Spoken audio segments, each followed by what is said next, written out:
Hi folks, it's RC62. Had a couple of people asking me about my DN-01, how I liked it, and to give a little more information on it. So I thought I would see if I can give a little bit of a review of the bike.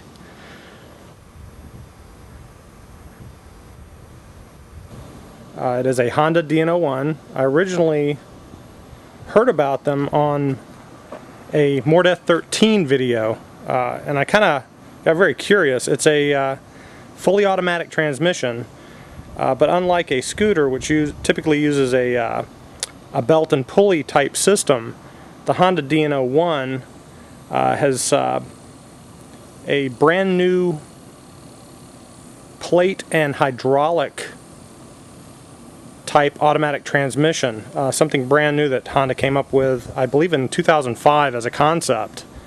And these bikes came out in Japan around 2005, came out in Europe in 2007, and came out in the US just this year, in 2009.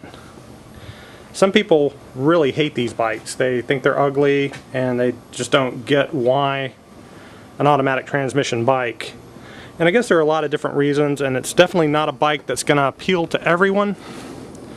But I don't know, it appealed to me. I really liked the technology that Honda put into this.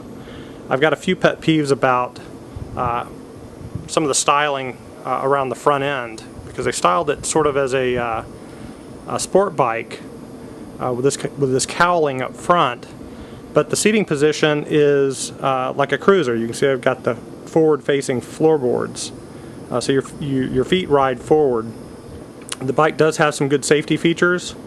It's got dual disc brakes up front. It's got disc brakes in the rear. Honda saw fit to put their combined braking system, so when you put on the rear brake, you also apply the front brake to some degree to help slow you down. Very nice. It's also got ABS, so it's a little harder to lock up your wheels. Again, a nice safety feature. You can see my little flame there. That obviously is not Honda OEM stuff. I just kind of like that little purple flame. And anyway, this is the bike. Let me show you some of the features. Okay, because the bike is a automatic transmission, whenever you stop the engine, it automatically goes into park. So one thing that has been a little bit hard for me to remember is this thing's got a parking brake. So whenever you stop the bike, you need to set the parking brake, or you risk rolling because it goes into neutral. It's got a 680cc engine. The V-twin is originally from Honda's. Shoot, now I forget the name of it. I'll poke it into the video when I remember it.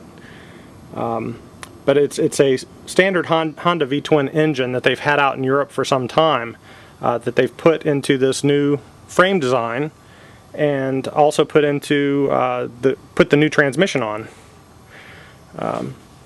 So obviously rear brake, front brake. One thing that becomes quite obvious real quick is no clutch lever. I kind of wish they had put a rear brake lever up there, kind of like a scooter. But hey, you know, it works. Again, from the front end, it very much looks like a sport bike. When you're sitting on it, it's very much a cruiser. It's got a single monoshock, single-sided swing arm. It is shaft driven. Very nice ride. It rides just as smooth as silk. It accelerates really smooth. Very much enjoy the ride.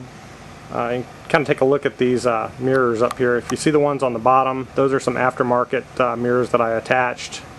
I think I need to swap them around to the top because it's a little difficult glancing that far down to see what's coming from the side. I just thought they looked better underneath than on top, but I think I need to go with function over form in this case. Sit from the rider's position, there are a couple of things that bug me. This is essentially my eyesight level when I'm riding the bike. And you can see the windscreen comes down just a little bit too low. I have to kind of duck down if I want to look at my gauges. And those are the gauges. I don't know if you can see those very well on the video. Hopefully they'll come out. All the standard lights tell you what's going on.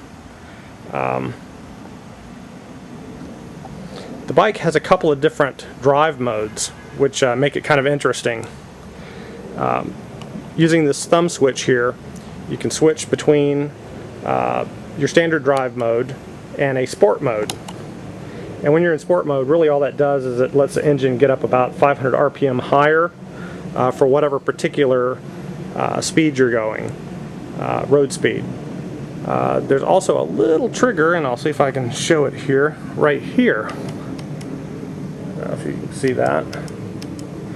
When you engage this trigger, the bike will go into a semi-manual mode, and then your little toggle over here will change through some gear ranges, which is actually kind of neat, because as you're going down the road you can crank open the throttle and just start shifting up at certain points, and it shifts very smooth unless you're going really slow.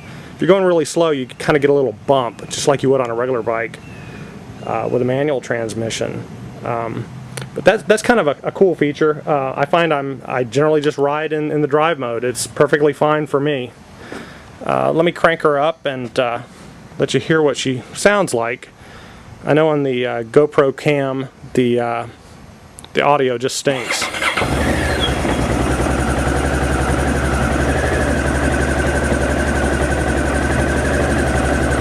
Again, back to the windshield, that is one thing that does bug me. There is an aftermarket shield by Givy, but it comes up really high, and I don't really like that. Honda has come out with a touring windshield, which comes up a little bit higher, but at this point in time, it's only available in Japan, so it doesn't help me any. Maybe in a year or two, they'll have it here.